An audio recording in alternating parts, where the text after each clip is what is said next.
Leonardo da Vinci character has a bit more taste. I mean, I can't say that he has more taste than Michelangelo, but I'll get in huge trouble. We're going to get in trouble here. All right. Well, let's talk about the Lens Distortions album, Take the Crown. Jonathan, what was sort of the kernel of an idea for this album? So I heard this story that way back in the day, Leonardo da Vinci had a bit of a rivalry with Michelangelo. Now, Leonardo da Vinci is known for painting the Mona Lisa, the Last Supper, whereas Michelangelo was more of a sculptor. He carved David, although he did paint the Sistine Chapel, the ceiling up there. Maybe that's why they started becoming rivals, fighting over bidding on jobs. And when I heard about that rivalry of these two different characters, I thought, man, how cool would it be if we tried translating some of that into a modern day context, especially if it was in the realm of like competitive sports. So we created characters based off of each of them. Leonardo was way more charming and charismatic and winsome, and he played with beauty and light quite a bit. Whereas Michelangelo, his personality was totally different. He was like intense and driven, and he was like obsessed with physical power, divine struggle, stuff like that. So we were asking ourselves, what would that sound like? And so that was the beginning of Take the Crown. So there's kind of this theme of like these competing forces in the album that you sense throughout, that it's kind of more a track tailored towards one of those protagonists or the other. Exactly. There's something about rivalries that is absolutely magnetic. It draws us in. And so when you have a person like Leonardo da Vinci, who's playful and winsome and charismatic, and then you have someone like Michelangelo that's intense and driven, and you have them butting up against each other, it sparks fly. And so in the album Take the Crown, we tried replicating that energetic and magnetic rivalry. We could listen to it right now if you want. Yeah, let's jump in.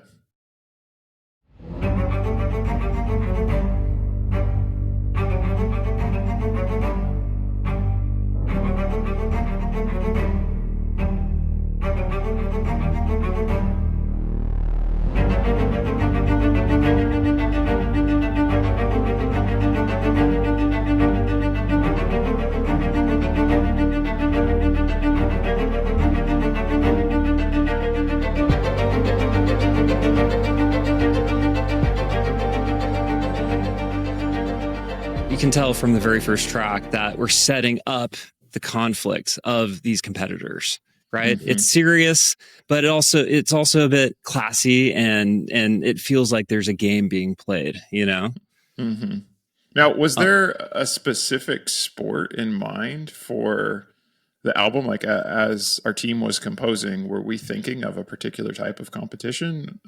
Anything there? I mean, we were definitely thinking a lot about the world of racing, especially because, so much of our source material was coming from, this story of Leonardo versus Michelangelo. It just played into this idea of like classy and competitive. And, the racing world, especially like Formula One racing and European sports in general, they a lot of times have like really classy sponsors that sponsor the event.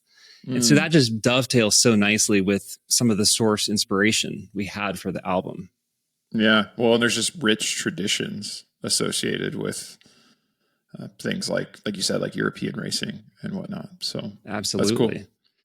So I mentioned that we built these different characters into the fabric of the album. So this next track is about our second character, the more Michelangelo character, who's intense and driven.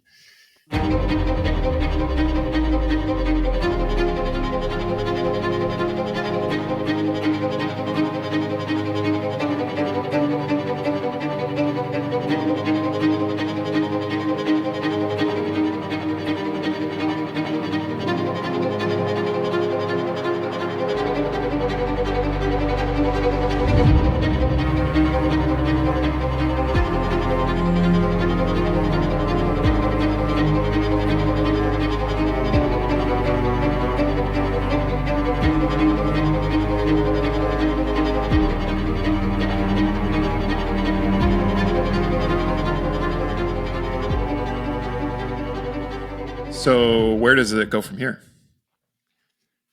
So the next track introduces you to one of our next characters, who's more of the Leonardo da Vinci character, who's a bit more elegant and a little less of a force of nature, but has a bit more taste.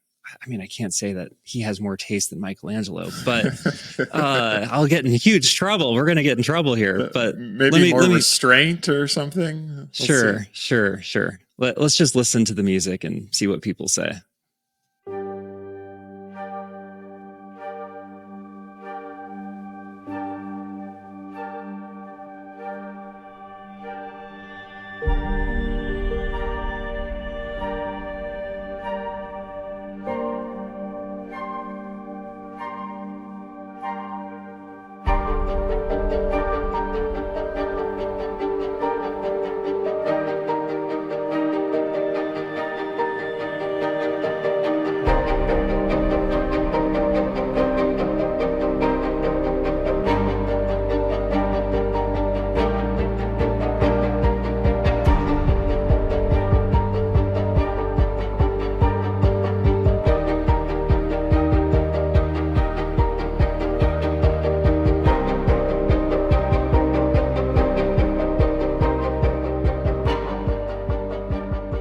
Definitely more contemplative.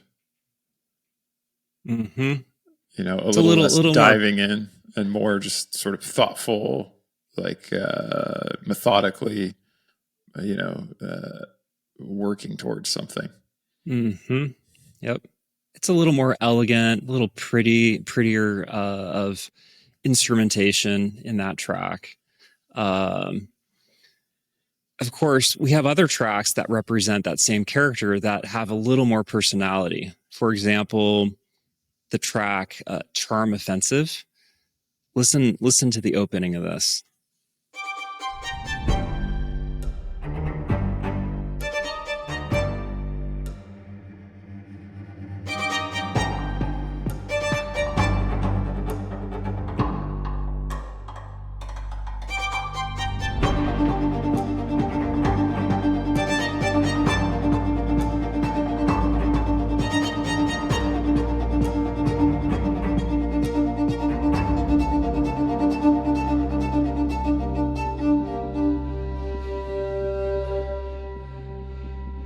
That's cool. Hold it. Oh,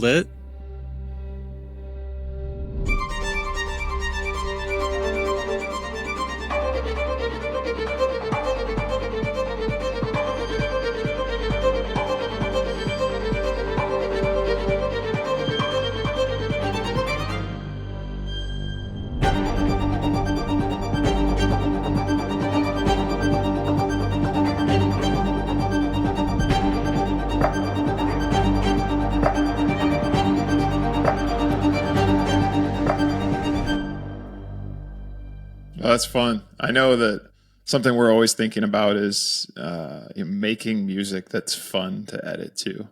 That the track and the waveform can almost serve as a template for cutting footage to and building a project around. And that seems like one that has a lot of fun little hooks and quite dynamic, right? Yep. All those fun little moments that have character and personality. Yeah. It's fun. Another track that's really cool is one. It's the track called "Testing the Limits," and this one bounces back to the other character, who's the driven character. Check this out.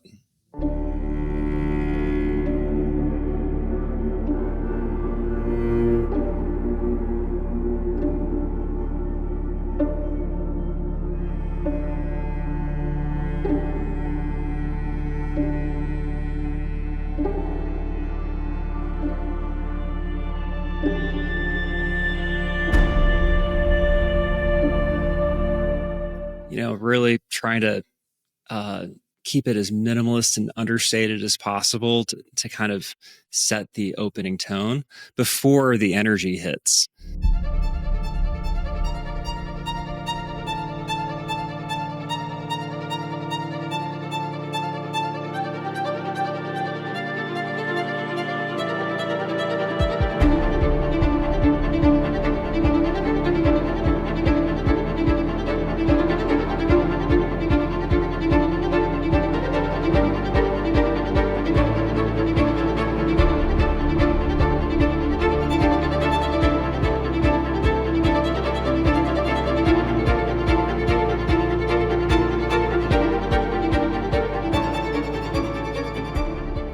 It's fun. Whenever I listen to that track, I just imagine, everyone showing up to the race course. Maybe it's a test track and it's dawn, it's a bit foggy and dark. And the competitors are both running tests on the same track, and they're taking turns, taking laps, watching each other, seeing how fast they can go, one upping each other, Mm-hmm. And it's not like the full blown competition yet. It's kind of the pre competition, but you can tell that they, they're going at it. Well, and what you just described, right? If you cut the footage together that you just described without music, it would not feel very dramatic. It would not feel emotionally charged, right? And that type of track right there is the exact thing that you need to create that feeling of, oh, there's tension here, there's anticipation here, there is deep backstory here. And yeah, this is a perfect example of the power of a good music track to craft the feeling that you're looking for. So that's cool. I mean, I did not imagine what you just said immediately, but it is the perfect use case of, the type of scene that's great for scoring. So yeah, the key word that you just said is backstory. Like, that's honestly some of the most fun part of what we do, is because we really invest a lot into building out characters, backstories, sometimes narrative arcs, and that all kind of comes through in the music in really subtle ways, but in really important ways, Yeah, I mean, if you don't have the backstory of some sort, in this case, competitive racers, right, to inspire capturing that feeling of tension and backstory for those guys into a track, then the track might fail to capture that. You might just have the sort of style and flair and the using certain instruments, but you don't actually get that driving force of saying, this is the perfect track to define that sort of thing. So it's funny how we have to sort of invent an archetypal version of how our customers will use this and then compose to that. And then, we share a little bit about the story after the fact. But of course, it's meant to create something that is universally useful for that type of story, regardless of the subject matter. So exactly. And when you get the substance right at the beginning, it really helps it become versatile. All the music that we've listened to today could be equally at home in a documentary or a brand film, or any type of video that's trying to have the perfect balance between like taste and drive. Yeah, I think it's interesting when there's music that, we think a lot about cinematic storytelling. I think that's kind of the overarching banner of what we're trying to be optimized for. But, not all music always works in a commercial setting as well as in like a more long form narrative setting. So the fact that, this can work with documentary and can also work for a sophisticated brand in a little brand campaign or something, that there's tracks here for both of those settings. I always think that's really satisfying when you can kind of cover all those bases in a single album. And that's also part of our album centric approach is, hey, once we can kind of create a world for our composers to get within, and then we can kind of build out tracks for different use cases within that world. And on almost any album, you can probably find good stuff for commercial use or for more underscoring, real life story being documented and kind of everything in between. So, absolutely. That's great. Well, I'm looking at the key art here this whole time, and it's some of my favorite album art that we've done recently. And I'm curious, is the subject here one or the other of our archetypal characters? Are you at liberty to say? There's this old story back in the day when there was a showing of Inception and Chris Nolan was being interviewed. At the end of Inception, when the top maybe falls or doesn't fall. Yeah. And he offhandedly told someone what he thought it was supposed to be. and he forever regretted it, but somehow they lost, like that interview just never went out there. And so no one knows. And so ever since then, he's like, I'm not going to say what I think. So I'll do the same. Well, that's good. I honestly did not know how you would respond. And I kind of like the mystery of, not knowing. I'm like, oh, he's got a light shirt, but he's a shadowy figure. So maybe we should say there's a dark side and a light side, but it's the same, The secret is it's the same person. We could get pretty philosophical here. Yes, exactly. Well, that's great. Well, yeah, this is, like I said, I think it's a very well done album. It's always fun for me to sit down and chat like this because it's some of the first listens that I'm given. I previewed the album a little bit before we chatted, but I love diving in, hearing a little bit about the mentality that went into this and the type of use cases that it'd be good for. And like we said before, it's fun to share the inspiration, but there is great stuff in here for anyone doing cinematic storytelling at the highest level. So we're excited for our community to check this one out.